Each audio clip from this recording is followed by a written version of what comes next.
wegatte ove mu bwavu. Bukedde TV ekuleetedde omusomo ogukwata ku mbizzi mw'ogenda okuyigira buli kalonda yenna akwata ku kulabirira embizzi ng'okuliisa, ebiyumba, endwadde wamu n'obutale. Omusomo guno gugenda kubeerawo ng'ennaku z'omwezi 10 paka nga 14 omwezi guno okutandika essaawa 3 ez'okumakya. Beera oyige engeri y'okwejja mu bwavu ng'oyita mu kulunda embizzi. Guwagiddwa abakawudayisi nga bano be bakugu mu kukola emmere y'enkoko, ebisolo n'ebyennyanja wamu ne Royal Dutch Embassy, KLM Airlines ne DFCU Bank. Tosoma ku Bukedde TV. Tosoma ku Bukedde TV. Ebbanga lyonna tubadde ku ntiko mu by'emizannyo byaffe ebya wano wamu n'ebweru w'eggwanga mu pulogulaamu y'enganzi eya firimbi.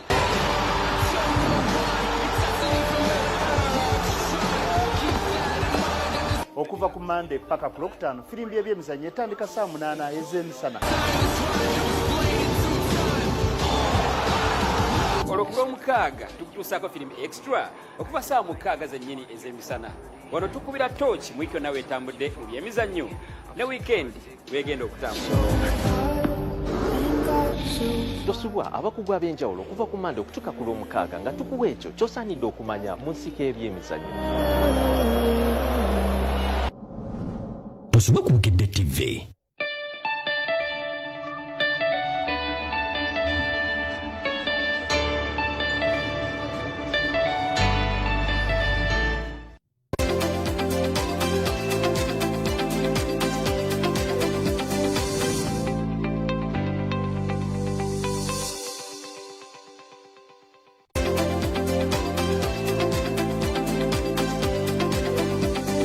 Kano gwange yonna gy'osinziira okutulaba n'okuba ng'otwegasseeko. Tukomyewo ate n'ekitundu ekyokubiri oba omusomo ogwokubiri nga bwe nakusuubiza eggulo nti tugenda kuba tukomawo mukadde ke kamu misomo gyaffe gino egya master class. Naye nga tutunuulira okulunda embizzi eyo ekola essente. Twagala tugikusomese okuva ku ntandikwa mpaka lw'ogitwala mu katale. Era ng'eggulo twatandise n'okusoma bw'ogiwakisa nga tukozesa amagezi ag'ekikugu. Si biri ebyaffe by'okutwala ku nnume ate bizibu bizze n'ebifaanana bwe bityo. Nga tukozesa amagezi ag'ekikugu okuwakisa. Era jjo ne tulaba embizzi eno ate bw'eba ezadde n'okugiteekateeka okuzaala biki by'oteekwa okutunuulira. Olwaleero tugenda kwongerezaayo awo naye nga olwaleero tugenda kutunuulira engeri gy'ogijja ku mabeere. Kati ate y'ogikwata otya okugituusa ogijja ku mabeere era ki ekiddako. Ate era tutunuulire mu kitundu ekyokubiri engeri gy'ogizimba n'ekola ennyama. Jjukira nti emisomo gino gikutuusibwako bannaffe aba DFCU Bank, kampani y'ennyonyi ya KLM, ate nno n'ogattako n'aba Dutch Embassy saako ne bannaffe aba Cowdays. Kyova olaba nga mbeera no ku TV n'embeera nga njogera. Sirinzekka mu studio ng'era jjo bwe twabadde naye olwaleero kye tulina okumanya tugenda kuba tukyusakyusa mu lulimi. Mugenda kubaamu Olungereza olutonotono kubanga tulinako omugenyi atamanyi Luganda. Naye katandike ne muddugavu ono yasooke yeeyanjule oluvannyuma ate ngende w'omuzungu. Abatuuliza mwebale nnyo. Amannya nze Michael Buwembo era nga nkola n'ekitongole ekyakafika Animal Feeds wamu ne Cowdays Nutrition Feeds nga ndiyo nga pigale expert. Okay, kakati katugende wa Dijong. I'm pleasure to have you here on the show. This is basically Uganda show. We normally speak Uganda here, but because of the audience and your language, you'll not be able to speak Uganda. So we're going to bear your English. Please introduce yourself. Yes, I'm happy to be here. I'm Bert de Jong. I live in the Netherlands. I'm 46 years old. And I'm always have been working more than 25 years in animal nutrition and pig farming. And what I like about my job is I'm experienced in nutrition and also in the management of farming. So what I like about my job is to bring solutions to expanding markets like the Uganda market and bringing our knowledge. So, De Jong, there is a Barcelona football player called De Jong. Are you related to him? Yes, he's called Frank de Jong. Yes. You Are you related you to- also have Luc de Jong. Are you related to him? I have a son. He's also called Luc de Jong. Oh, he's also a football player. He's 3 years old, but he will be. Okay. Kakati oyo ye Bart de Jong mukugu mu byendiisa agenda kuba atutwala mu kitundu kyaffe ekya PowerPoint. Naye kati tunagenda eyo, olwaleero njagala oweereza ebibuuzo ku simu eyo gy'olaba etambula ku screen yo. Tugenda kuba tubiddamu ate nga bwe tutambula n'omusomo guno. Eggulo twafunye kadde bulungi kaddamu bibuuzo, naye olwaleero twagala tubiddemu. So kyenkusaba bw'oba osindika ekibuuzo, njagala oweereza ekibuuzo nga kiri ku mulamwa ogw'okujja embizzi ku mabeere oba okuzitambuza awo okuzijja ku mabeere. Bw'oba tobuuzizza nga kiri awo, twagala kibeere mu ngeri gye tuzimbamu ennyama. Otegedde awo njagala tutambulire. Bw'onompeereza ekibuuzo nga tekiri nnyo mu layini eyo, oba oli awo tuyinza okiddamu olulala ne kitagenda leero, naye nga awo wenjagala tutambulire. So mu bwangu ddala tugenda kuba tutandika ne Bart nga tulaga PowerPoint. So Joe, the floor is yours. People are eagerly waiting to see the slides on PowerPoint. Then after your show, we're going to go through briefly of what you have said. And Mr. Buembo will be here to interpret in Luganda. So you're on the floor now. Thank you.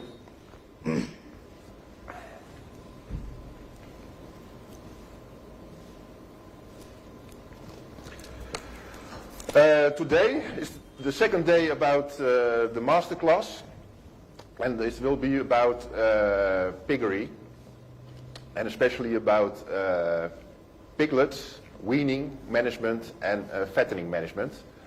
Yesterday it was about farrowing management and insemination management. For sows, a big challenge is the transition from pregnancy to giving birth to the piglets. Today I will explain about the piglets, about the weaning, and that's a big challenge for the piglets. The transition from sow milk, from the mother, and after weaning they have to do it with feed. So I will explain something about it.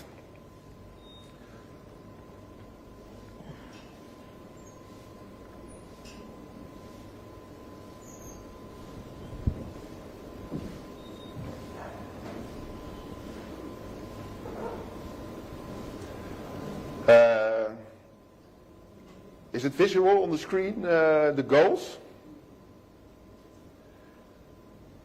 The goals of weaned piglets are keeping the intestine healthy and to stimulate the feed intake and to maximize the development of muscle. And the nutrient requirements depend on keeping the intestine healthy, also stimulating feed intake and development of muscle. I already explained the transition from sow milk to dry feed is a big challenge for piglets. So it is a big request. At one side in the composition, you can see on the screen, there's the sow milk and the colostrum have highly nutrients. So it's important that you have in the creep feed also this high nutrient level. But also the feed intake, because at the end of the lactation period, the suckling period, piglets drink 750 milliliter of milk. So after weaning, they should start with 350 gram of feed. Now it's all about keeping the intestine healthy. And the intestine is about the villi and the microvilli.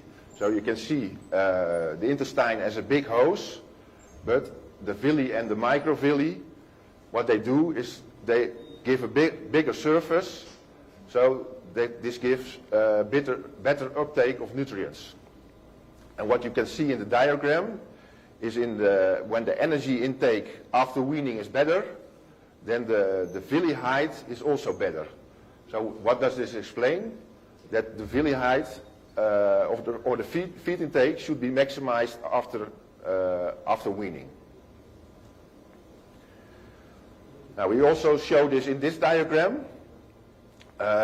in the horizontal, in the first diagram, you can see the daily feed intake in the first week, and in the vertical you can see the daily feed intake in the first 5 weeks after weaning. So you can see when the feed intake in the first week is better, that also the feed intake in the 5 weeks after weaning is better. So there's a strong relation between this. And also you can see the daily gain, and when the feed intake in the first week is better, also you can see that the daily gain in the first 5 weeks is better. So also this does explain that you should do maximum effort to stimulate the feed intake after weaning. So how do we stimulate feed intake after weaning? Let's start feeding when the piglets are still together with the sow. So what we do advise is that you should use a milk replacer, or you should use creep feed. And for this we have 5 reasons. First of all, helping piglets to survive shortly after birth. Secondly, to have a higher weaning weight. Third, learning them to eat, learning them to digest, and also learning them to drink. And depending on these reasons, concentrate when you can make your own creep feed.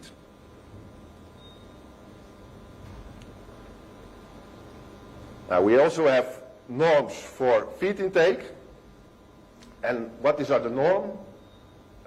What we request is that you have minimum 500 grams of feed intake before weaning. But also that you have 500 grams of feed intake in the first 3 days together after weaning. So depending on this norm and what you can achieve on your own farm, so you have to measure, you decide what products you take. Now, it's not only feed that's important, it's also feed management. So it's important, I already explained, that you know your feed intake of your piglets, the feed intake before weaning, but also the feed intake in the first period after weaning, that you understand. And depending on this, you decide what products you pick. Always provide feed fresh and clean, and also fresh and clean water. That's even more important.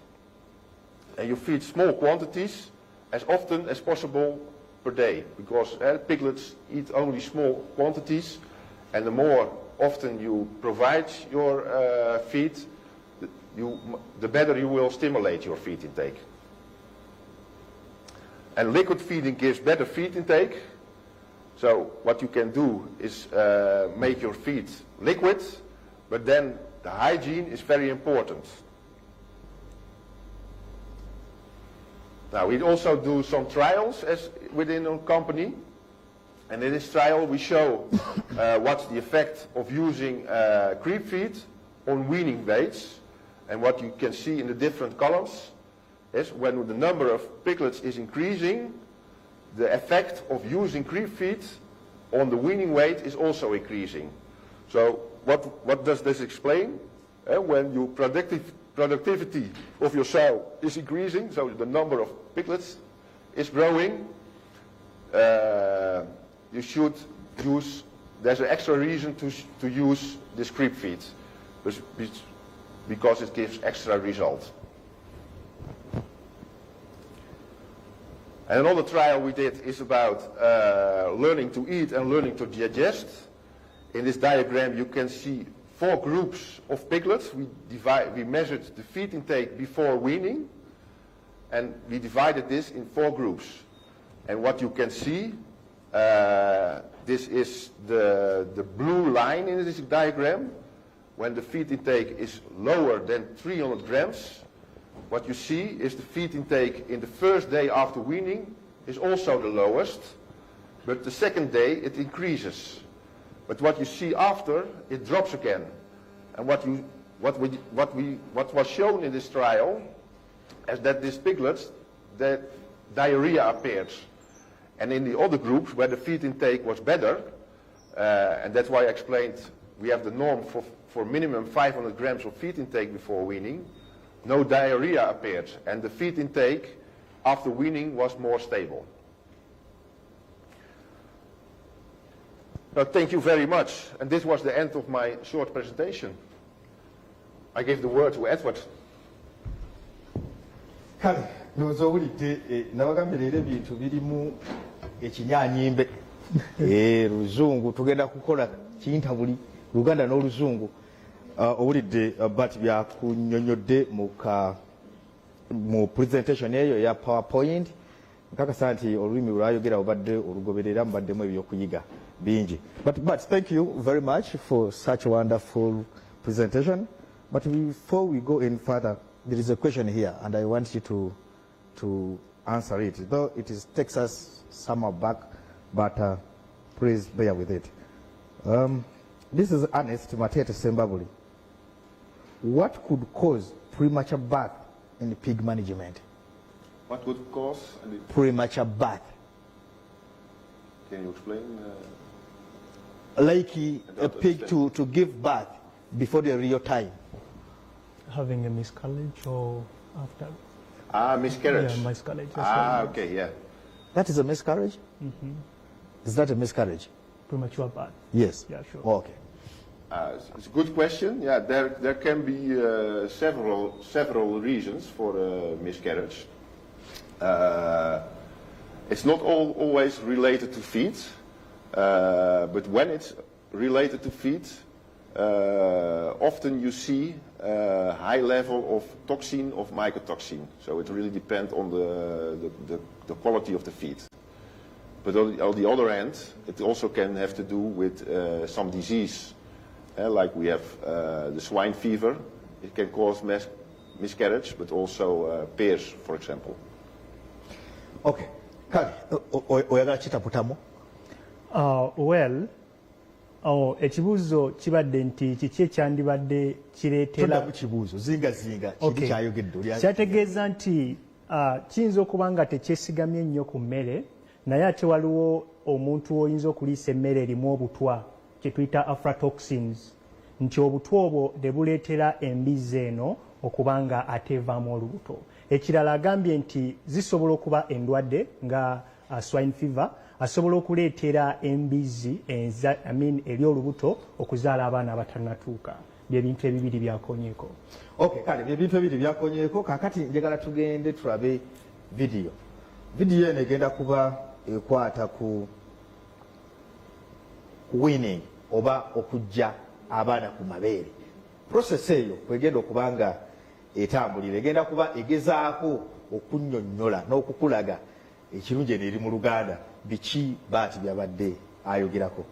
Kale batutereyo vidiyo eyo.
kale mukulikeyo mwana wattu kuwummulako okutono okwo kuyita kuwummula kubanga mbadde temulaba ffe naye tukyagenda mu maaso ne puroguramu yaffe jjukira nti puroguramu eno egenda kubeerawo era ku ssaawa 3:30 ez'ekiro ku bukedde ttu bw'oba nga tosobodde kugiraba leero togamba teweekubagiza nti ekusubye tugenda kuba tugiraba ate ku ssaawa 3:30 ku bukedde tv 2.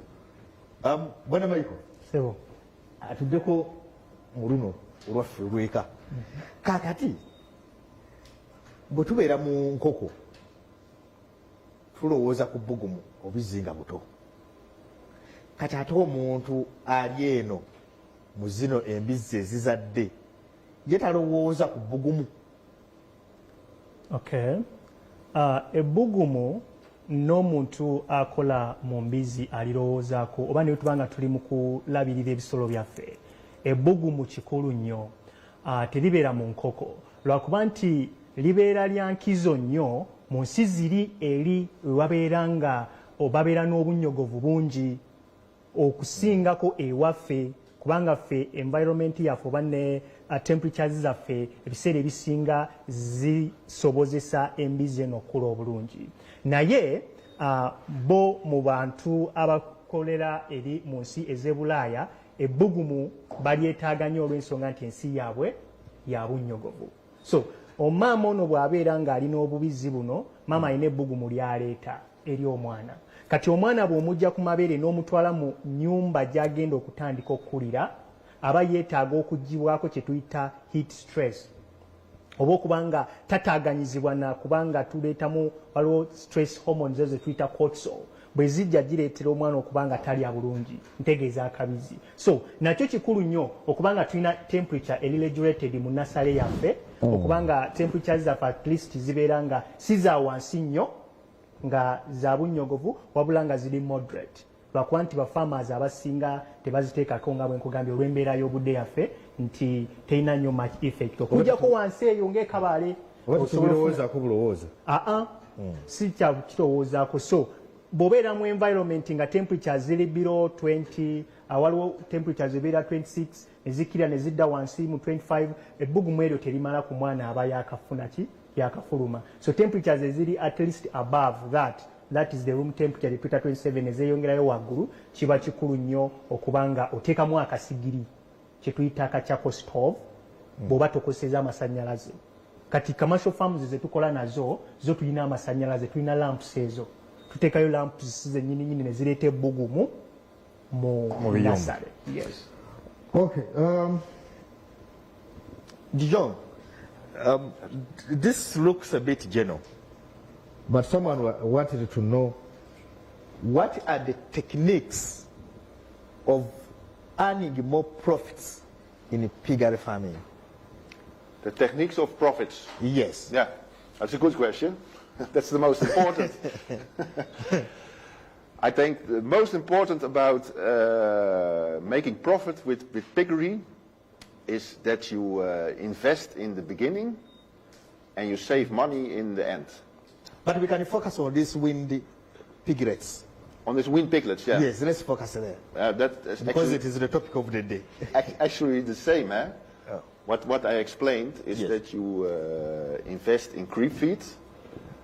So you start using creep feed before weaning, and also the first period after weaning you use creep feed. And we're using a good quality of creep feed and stimulating feed intake.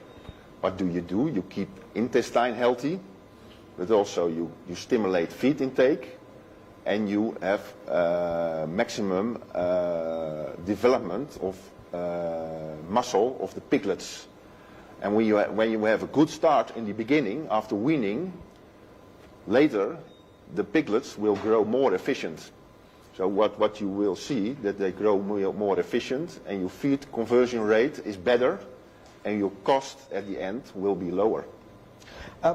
Joe, let me take an example. And you will make more profit. That's what you want.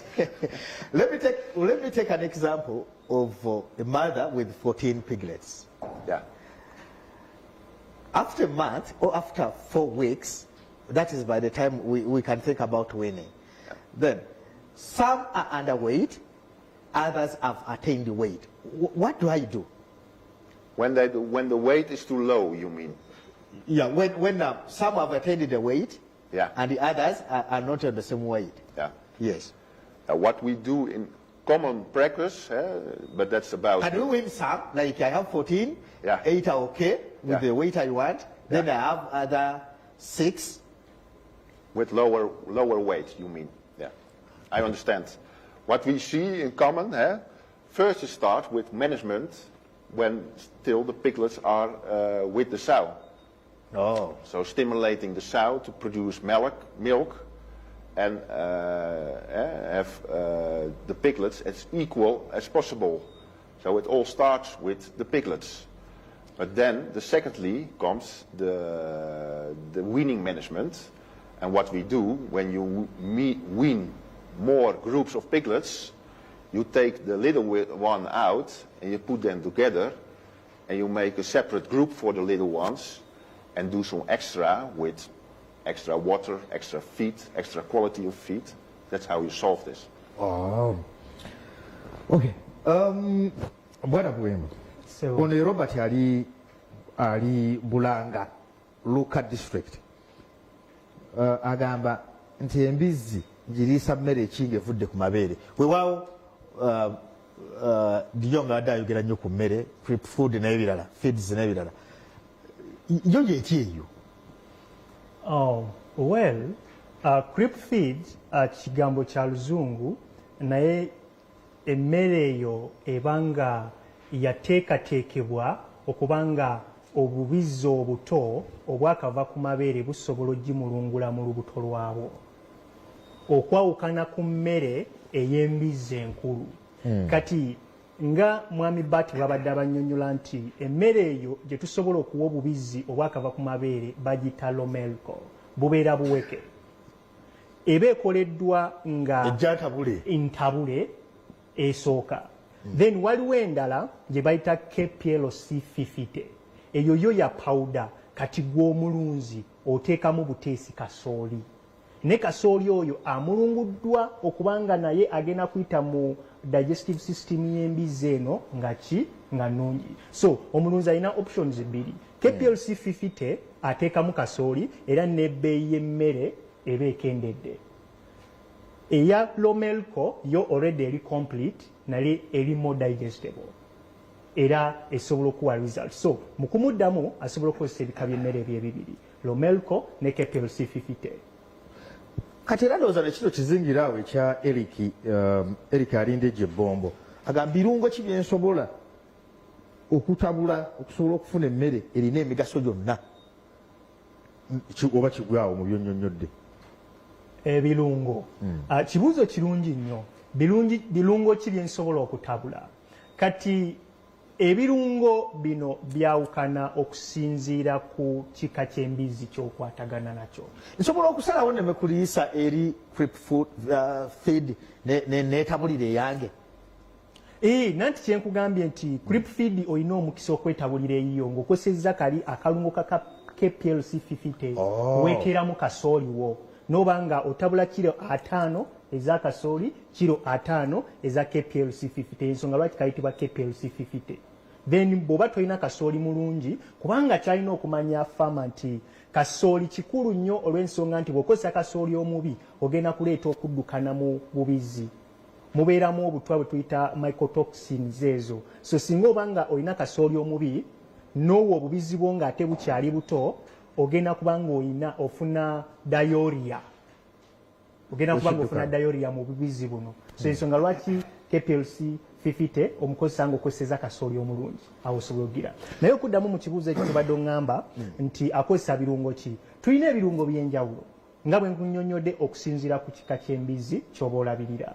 Bw'oba ogenda kukozesa zino embizzi ez'ennyama ng'olwaleero tuli mu winners ne fattening, tulina ekirungo ky'okozesa ekya KPC 30, okiteekamu kasooli n'okiteekamu ne maize bran.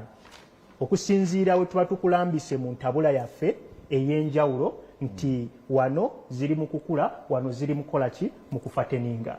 Then ekirungo ekirala kye twayogeddeko eggulo ekya sawo concentrate, ekyo kyo nakyo kitabulwa ng'ogenda kuliisa mbizi ziba maama era okozesa brand era n'okozesa ne kasooli naye nga ka concentrate kali kaawukanye okusinziira ku mbizi z'oba olabirira so kikuyambako nga faama n'oba nga bwe mugenda nga abalunzi abasinga babeereeyo mu kisenyi n'agenda n'aleeta mukene oluusi nga alimu amayinja n'agenda n'aleeta egundi soya oluusi nga naye si mulungi n'aleeta ebintu bingi simanyi n'ateekamu waliwo obusonko n'aleeta obusonko n'ateekamu ebintu ebyo byonna byonna newesanga ng'alina lisiti ya bintu nga 15 ebintu bino 15 bibeera bizibu okutabula n'ofuna kyoyagala wesanga nga ne cost oba omuwendo gw'emmere gy'otabudde munene nnyo naye singa okozesa akalungo kano nga kalimu calcium tuwetaaga bulungo nga kalimu ebirungo biri nga bina kunnyonnyodde olunaku lw'eggulo then n'okateekamu ka brand new ne kasooli then oba okoze emmere emala era ennungi erimu buli kirungo ekisobola okuyamba embisi yeeyo. Okay, Dijon, we were going to watch a video. There were some problems in the first video, but we're going to watch it again. But before we go for the video, I want you to answer this briefly. Simon Peter is in Entebbe, is asking, what if I lose a mother after birth? How do I handle those piglets until the winning stage? That's a difficult one, but depends on the situation. When you have more sows, you can think of making a foster sow. So when you have a sow with all the piglets, like 3 weeks old, you can wean these piglets earlier. 3 weeks is very young, so you have to start using good quality of creep feed. And then you use this sow as a foster sow to put the small piglets to this sow. But what if I have milk cow? What do you say? Milk cow. No, milk for the cow. Yeah, that's what I wanted to explain. Another solution can be to start using milk. And then you can use milk from the cow, okay. But you can also use milk replacer, like I mentioned in my presentation. We have the nurse meal. This is a milk replacer. There's someone who told him that you can give them yogurt. Yogurt is like the same product, but we use the nurse meal, and you can use this product from 2 days old. Okay, kale katumala okulaba ka video yako akakwata ku ndabirira oba enkwata y'embizzi ezo ezigenda okuva ku mabeere tumale ate tukomeyo mu kitundu ekirala.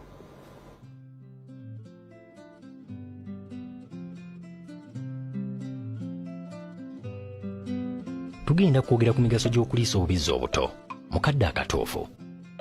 Ebiseera ebisinga abalunzi balwawo okusalawo okutandisa obubizzi obuto okulya emmere nga bukyali buto okubutangira okukona. Ebyembi nnyina waabwe okutwala ebbanga eddene ng'ayonsa kimuviirako okukogga. Olw'embeera eyo nnyina waabwe ajja kuyisa mu nnaku 5 z'alina okusaliramu ng'obubizzi butandisa okulya emmere. Embizzi ezadde ng'eri mu mbeera nnungi esala mu nnaku 5 ng'obubizzi butandisa okulya emmere.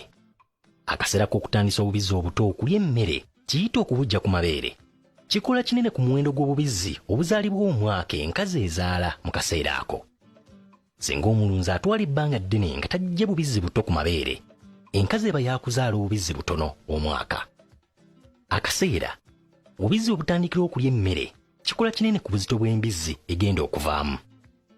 Bw'otandika okuwa obubizzi buno mu bbanga ettono kitegeeza buba buwewuka. Okwanguwa okuliisa obubizzi obuto emmere kitegeeza otutta obuvunaanyizibwa bwa nnyina waabwo era olina okubuliisa okusinziira ku byetaago byabwo. Mu bufunze emmere omulimu gy'owa obubizzi bw'ojja ku mabeere ga nnyina waabwo amangu erina okuba nga ya mugaso nnyo ng'amabeere ge bubadde buyonka. Obubizzi okuba nga bububaala oba nga bulina stress kye kimu ku bireeta okukona era kikaka omulunzi okulwawo okubujja ku mabeere. Okutandika okuliisa obubizzi obuto kitandika na nteekateeka nnungi. Enteekateeka eno etandikira mu kiyumba embizzi weezaalira nga kino kikolebwa waakiri mu nnaku 14 ng'obubizzi tebunatuuka kaseera lwe buliisibwa emmere. Mu kaseera kano obubizzi obuto butandisa emmere eweebwa embizzi ento mu fiida nnyina waabwo w'atasobola kutuuka. Fuba okulaba nga emmere ekyusibwa buli luvannyuma lw'akabanga.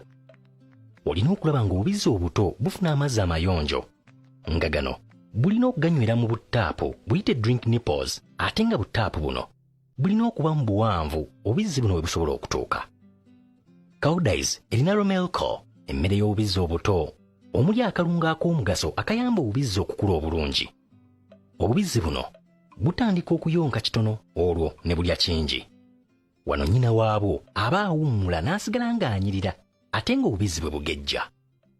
Olunaku lw'okutandika okuwa obubizzi obuto emmere, fuba okulongoosa obulungi ennyo n'okufuuyira obuto buno bwe bugenda okuliira, era nga wano walina okuba nga wagguma bulungi ate nga wamyukirivu, ekitegeeza nti walina okuba nga wabissibissi. Teeka emmere ya almelka emala mu fiida, olwo oteeke obubizzi buno mu kiyumba. Mu kaseera k'okujja obubizzi ku mabeere, bingi bijja bikyuka mu bubizzi buno. Omulimi bw'akuuma endiisa y'omulembe mu bubizzi obuto n'amazzi nga weegali, obubizzi nga buva ku mabeere ga nnyina waabwo bujja kufuna appetite okulya emmere eya romelco, ekinaabuyamba obutakonziba. Kyetaagisa nnyo okuwa obubizzi obuto emmere mu bwangu ddala nga bwakaggyibwa ku mabeere ga nnyina waabwo. Buli kabizzi kalina okuba nga kalidde ekitono ennyo gulaamu 5 mu nnaku 3 nga bwakatandika okulya emmere. Emmere ey'ekika kya romelco ya mugaso nnyo eri obubizzi obuto. Embizzi okuziriisa emmere erimu ebirungo bya romelco kisimula obusimu bwa appetite olw'embizzi n'eba ng'esobola okukula obulungi ng'erina amaanyi nga nzigumivu ate nga ngimu. Okumanya enkula y'embizzi ento, olina okugoberera enkula n'embeera yaazo buli kaseera. Kebera enkula yaazo, obusa ne langi yaabwo. Okugoberera bino kirina okukola okutandika ennaku 14 ng'obubizzi tebunnatandika kuweebwa mmere. Olina okupima obuzito bw'obubizzi buno buli wiiki okumanya enkyukakyuka yaabwo. Wandiika era otereka ebizuuliddwa nga kuno kw'ossa n'ebiwandiiko by'emmere eriiriddwa buli kabizzi. Obusa bw'obubizzi bulaga oba akabizzi kagumu nga kalina amaanyi. Singa ozuula nti obusa bukaluba, kitegeeza obubizzi tebufuna mazzi gamala oba emmere esaanidde okuliibwa ku mutendera kwe buba. Singa buba buddukana, laba omusawo w'ebisolo. Obubizzi obuli mu mbeera ennungi nga bugimu buba bwa pinki nga bweyagala era nga langi ye neeyaka. Bw'ogoberera obulungi obubizzi buno ne nnyina waabwo, osobola okubala ekiva ku kuliisa emmere yaffe eya romelco mu kiseera ng'obubizzi buggyibwa ku mabeere. Wandyetaaze okweyongera okumanya ku ndiisa y'emmere eby'ensolo zo, genda ku website ya Cowdice, abakugu baffe beetegefu okukuyamba.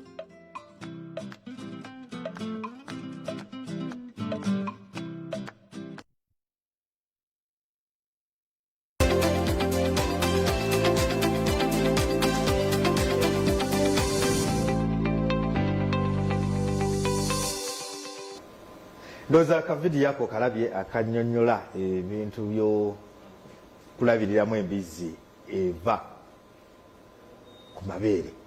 Nosobola okugijjamu ensimbi. Ennaku ffe twabeeranga mu kyalo nga batugamba nti kati ekibizzi kya 2,000 ekivudde ku mabeere. N'ennaku zino mpulira 8,000, 10,000. Oboolyawo n'okusingawo kitegeeza nti ebintu bigenze birinnya. Ate era n'ebbeeyi y'akanyama yabanga ya 3,000. Kaakati osikayo waya okulyayo kiro y'embizzi emu ate nga teriiko kirungo kyonna.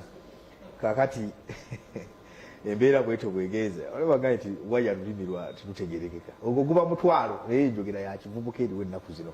So tuwumbyewumbye ekitundu kyaffe kiri ekyokutunuulira embizzi otunozikwata okuzitwala mpaka lweziva ku mabeere. Naye nga njogera okujjukiza nti puroguramu eno ekutuusibwako bannaffe aba Dutch Embassy oba ekitebe kya Dutch mu Uganda, kampuni y'ennyonyi KLM, banka ya DFCU saako bannaffe aba Cowdice. Mu studio ndimu n'abantu ab'enjawulo. Nina ku saidi eri Bart de Jong yavudde Budaaki mukugu mu byendiisa, ate nina n'omukulu wano bamita Bwembo Michael ye wa wano tuwangaalira wano naye. Bwembo, tuyingira ekitundu kyaffe ekirala ate nga kyekigenda okusembayo tuwumbeyumbe puroguramu eno. Njagala kutandika naawe. Tugenda kwogera ku fattening. Kigambo kya lufuutifuuti. Kakati gwe kituuso kizze mu Luganda abantu ne bategeera era obabuulire kiki kitegeeza. Neyanziza nnyo ssebo. Fattening kigambo kya Luzungu naye nga kitegeeza okuba nti kaŋŋambe okukola ennyama. Kaŋŋambe nti okukola ennyama. Embizzi nga oyagala kukola nnyama. Wadde ng'owuliramu ekigambo fat tekitegeeza kukola masavu. Kitegeeza kukola nnyama. Abantu tebaagala nnyama y'amasavu. Era n'omuwendo gwayo gubeera wansi nnyo, gwongera cholesterol zeeyongera mu musaayi n'oba nga mufuna bipressure ng'ebyo. Bw'oli amasavu amangi. Bw'oli amasavu amangi. Ate bagamba ddagala ag'embizzi. Buli kintu kibeerako ekigero mukama wange. Buli kintu kibeerako kiyitiridde. Kakati omuntu ayagala okumanya lwaki nandyetaaze okufateninga. Era fateningi ngiteeka ddi mu bwongo ne ngamba kati ntandise fateningi. Fateningi eno nga mwami Bati bwe yatunnyonnyodde tetandikira mu kaseera kaŋŋambe nti kati wano weewaawo nti twawulamu okusinziira ku buzito bw'embizzi. Buli mbizzi bwetuuka mu kiro 50 eba etuuse ku ssa lye tuyita fattening oba mu kukola ennyama. Kiro 50 ago embizzi etera okugaweza ku sabbiiti mu sabbiiti 17 oba sabbiiti 16. Sabbiiti eyo biyitawaani okubala. Emyezi ng'ena. Emyezi ng'ena embizzi eba etandise okuba nga egenda mu fattening. Naye tekitandikira awo. Nga bwe yakunnyonnyodde kitandikira mabega wali ku kujja embizzi yo ku mabeere. Buli wojja embizzi yo ku mabeere, mwami Bati yakunnyonnyodde nti olina okumakinga sure nti erida at least ekitundu kya kilo ekya creep feed. Those are the 500 grams z'abadde annyonnyolako. Nti bw'otandika n'okuba nga olabiridde bulungi nnyo embizzi yo ng'evudde ku mabeere, sebusa n'aba nga akuze bulungi. Gut system munda neba nga eteredde ng'emmere esobola okumulungulwa neba nga esikibwa mu musaayi. Awo then embizzi yo bw'enaatuuka mu kaseera ka fattening oba ku weeks 17 oba emyezi 4 n'ekitundu gye mbadde nkunnyonnyolako ojja kuba oyisa mukka mu kisero. So olina kuba nga olina emmere ekozeseddwa ki obulungi gye tuyise creep. Ate n'ekirala abalunzi baffe mukimanye nti mu kaseera kano we tusinga okusaasaanyiza emmere nnyingi ne ssente nnyingi. Kubanga n'endya y'akabizi kano eba yayeeyongera. Walinga wakakajja ku mabeere kaba kali mu grams nga 10. Ne kagenda nga keeyongera grams 2. Ne kagenda nga keeyongera kayingidde kiro 1.5 buli lunaku. Kati kagenda okutuuka mu bbanga erya fattening nga kali mu kiro 2.5 plus. Kasuba kagenda mu kiro almost 3. So awo we tusaasaanyiza ssente. Kati okubanga oyagala okubanga ofunza ku kusaasanya ssente mu kaseera ka fattening yako olina okubanga watandise ne creep feed ennungi ne pre-starter oba ne grower stage. Awo ogenda okubanga okola management entuufu mu kaseera ako ak'okuteekako ennyama saako okuteekako amasavu. Okay. Yep, John, have you been picking what he has been saying? This gentleman. Yeah. He was talking about fattening. Yeah, I understand. Yes. I understood a bit. So he basically leaned on feeds. So apart from feeds, what other things do I supposed to put into consideration when I'm in this fattening process? Can you repeat the question? Because apart from feeds, yeah, which other things should I put in consideration when I'm fattening my pig? Yeah, apart from feed, in the fattening period, of course, the efficiency of keeping pigs, fattening pigs, depends a lot of the breeds you have. Yes. And I see in Uganda that often there's a lack of using good breeds. So this one is important. But also you can think about disease management, using correct vaccination and use correct medication, climate control, water quality. So these are all subjects which have effect on the performance of your pigs. Okay, I have a question here, but I've missed the name. This, I don't know whether it's a gentleman or is ready, but he's asking, what is the best breed for meat? The best breed for Meat. For meat. Yes. Yeah, actually, there's not one breed that's the best breed. What we actually over the world, what we use is crossbreeds.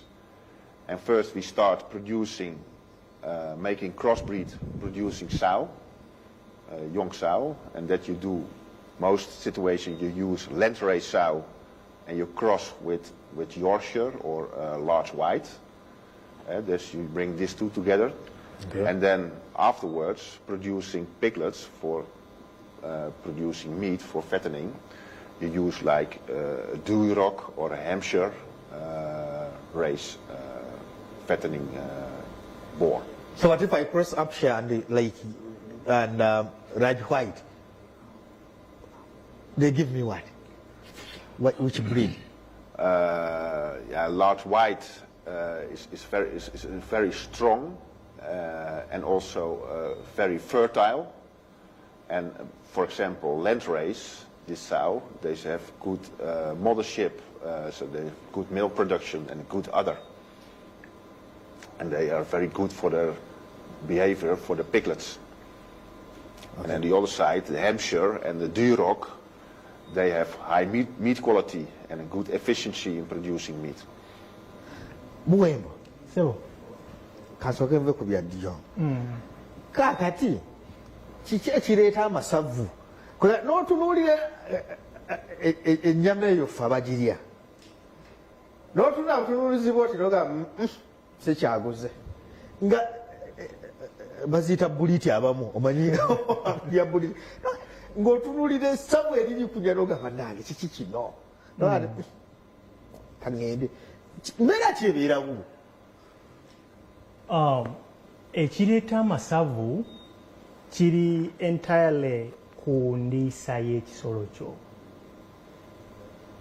Nti buli w'okozesa emmere erimu omanyi buli w'oba ng'oyagala kuba ng'oyagala kufuna nnyama, tulina ekigero kya proteins ezirina okubeera mu mmere yo, tulina ekigero kye nagambye eky'amaanyi oba energy gy'olina okuba.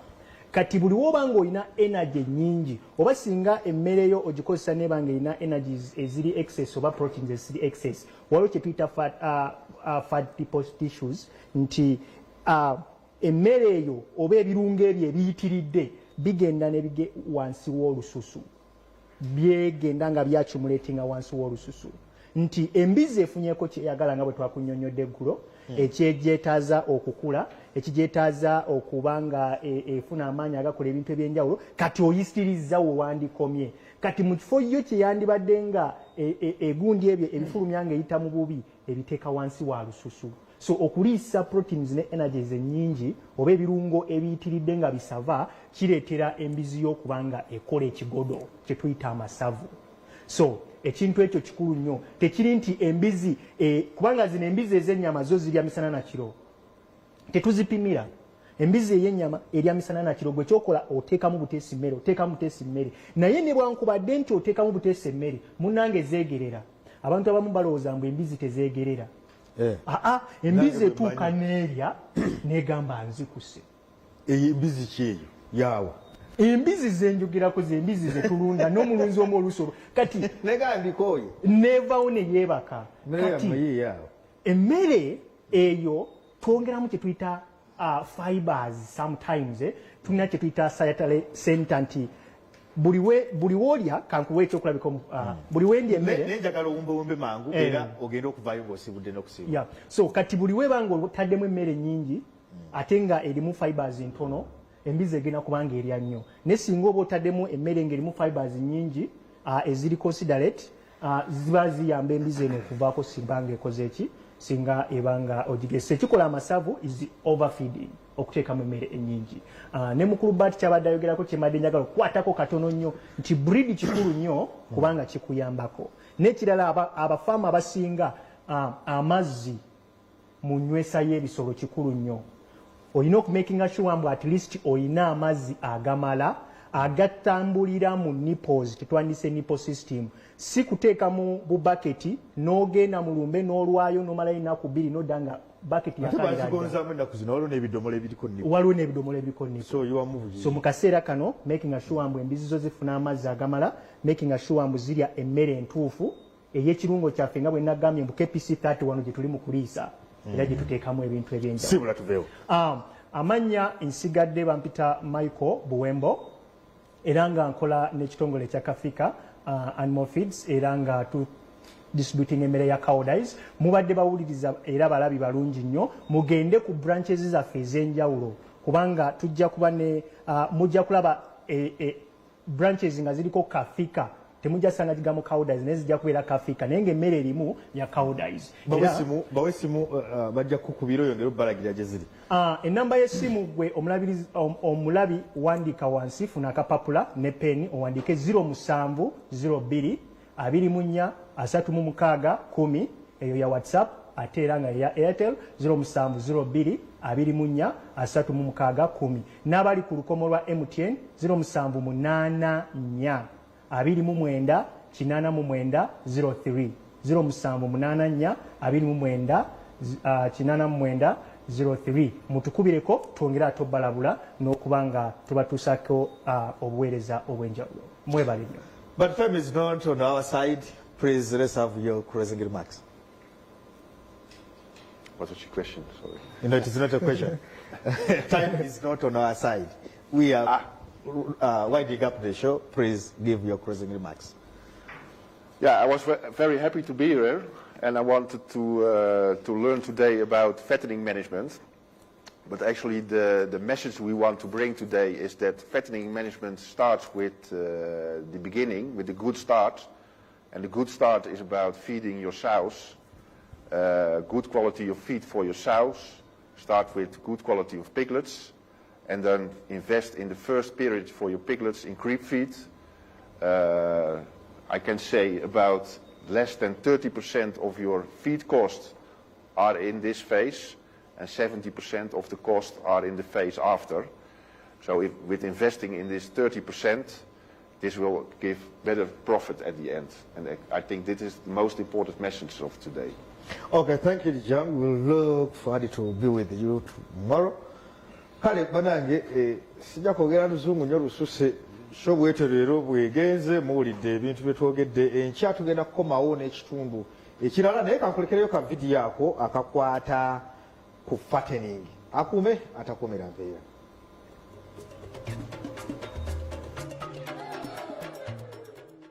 Enkola entuufu ey'okugejjesa embizzi etandikira ku kubeera n'embizzi engimu ezeeyagaza.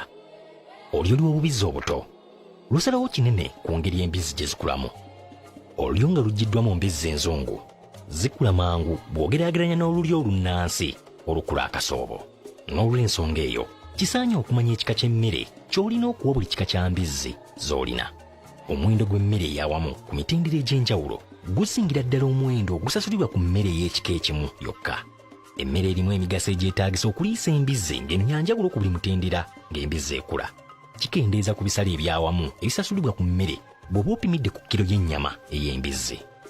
Endagiriro eno eraga obulungi bw'emmere erambikiddwa okuweebwa embizzi okusobola okugejja. Omugaso gw'emmere omulungi ddala ku mbizzi gulabika singa wabaawo embeera y'obudde ennungi, amazzi nga weegali mu budde nga n'embizzi tekaaluukana mu kiyumba weeriira. Okugezza embizzi kitandika ng'embizzi zaakazaalibwa. Embizzi bw'eba n'amabeere agamala obulungi eri obubizzi obuto nga n'emmere y'obubizzi buno obugenda okutandika okulya eteekeddwateekeddwa bulungi, kiyambira ddala entandikwa ennungi ey'okugezza embizzi. Embizzi okuziriisa emmere erimu ebirungo bya romelco ne cowardice kisimula obusimu bwa appetite, olwo embizzi n'eba ng'esobola okukula obulungi ng'erina amaanyi nga nzigumivu ate nga njimu. Wano ng'omulunzi oba otadde ettaffaali ku nkulaakulana ey'omu maaso. Obubizzi obuto nga bwenkana mu kikula buteeke mu bibinja bya 10 ku 15. Mu buli kibinja osobola okuteekamu obubizzi obuzaaliddwa okuva mu nkazi ez'enjawulo naye ng'olulyo lwe lumu n'ekigendererwa okulaba nga buli kabizzi kafuna emmere. Kakasa nti obubizzi bwonna bunywera ku butaapu bw'amazzi obuteereddwamu. Amazzi amalungi nga mayonjo gakola kinene ku nkula ennungi ey'embizzi. Kuuma amazzi nga mayonjo ate nga gakyusibwa buli luvannyuma lw'ebbanga eggere. Kirungi okuteekamu butaapu embizzi mwe zinywera, kiyite drinker nipple. Singa embizzi zinywa amazzi nga matono, emmere zaakulya ntono era zaakukula kasoobo. Fiida z'embizzi mwe ziriira zirina okuba nga zisobola okuliisa n'obubizzi obuto. Singa fiida tezijjuzibwa mmere ebbanga lyonna, embizzi ziba si zaakufuna mmere emala okugejja obulungi. Kino nno kisinga kukosa mbizzi nafunafu kuba ez'amaanyi ziba ziziremesa okulya obulungi. Bw'oba okola emmere y'embizzi, fuba okulaba ng'ogissa bulungi egonde, anti eno yeesobola okukka embizzi ng'egiridde. Emmere esigaddemu empulunguse ennene etawaanya embizzi nga zigiridde. Ojjukizibwa okuteekamu ebirungo ebirungi mu mmere. Okukula obulungi, embizzi ejjula magumba, nnyama n'amasavu. Ennyama ekola ebitundu 23 okuli ekiringo kya protein ate 77 n'ebya by'amazzi. By'ebitundu ebisava bikola ebitundu 95 ku buli 100, byo ebitaano ne biba mazzi. Ekirungo kya energy ekingi kivaako okukula kw'ebitundu ebisava mu mbizzi, naye okugejja kw'ennyama kyetaagibwa nnyo okusinga okugejjesa amasavu. Obungi bw'emmere yeetaagisa okufuna kilo emu ey'ennyama bugenda bweyongera embizzi bw'etuuka mu kiseera eky'okugejja. Embizzi bw'ebanga ekyali nto esinga kukula nnyama n'amagumba. Bwe yeeyongera okukula, olwo ebitundu ebisava ne bitandika okukula amasavu n'ennyama okweyongera. Olw'enkula ennungi, kyandisaanye omulunzi akozesa akadde kano ng'embizzi ekula. Okusobozesa embizzi okugejja ng'ekula, zirina okuliisibwa awatali kupimibwa mmere nga zikyali nto. Embizzi bwe ziba zikula, ebyetaago mu ndabirira okukulya ddala obulungi bigenda bikyuka. Embizzi ziriisa emmere entuufu esaana ku mitendera kwe ziba. Cowdies erambika endiisa entuufu n'eyawula ebirungo ebirina okuteekebwa mu mmere ku buli mutendera. Bw'oba okozesa endiisa ya cowdies ku mbizzi zo, suubira enkula ennungi ey'amangu, amasavu nga matono ate ng'ennyama mpoomu. Wandyetaaze okweyongera okumanya ku ndiisa y'emmere eri ensolo zo? Genda ku website ya Cowdies, abakugu baffe beetegefu okukuyamba.